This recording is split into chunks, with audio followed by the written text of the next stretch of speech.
Adventure is getting out of the normal routine. Adventure is taking a step out of the mundane and into the unknown. And when we take a step into the unknown, we get a totally new perspective. I told you guys earlier in my day job, I take people on backpacking trips. And what blows me away is every week on the trail, no matter what, you hear statements like, I've never told anyone this before in my life. Or, I never knew I was so passionate about that. Or, I haven't lived like this since I was a kid.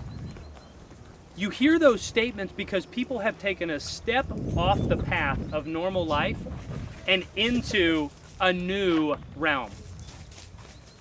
There's nothing magic, though, about putting a backpack on and going into the woods.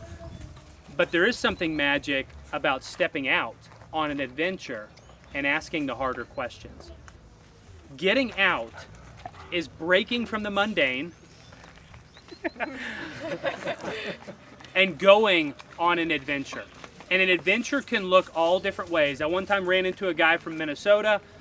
He was telling me a story about his kid. He said one year his kid made a New Year's resolution that for 365 days he was going to sleep outside.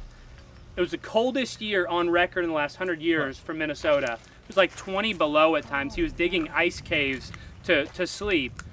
But within 50 yards of his house, he took a big step out of the normal and in on an adventure.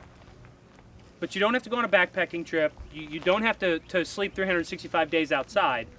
But you do have to break the mold of the normal if you're ever going to see and discover what's going on inside and what really makes you tick.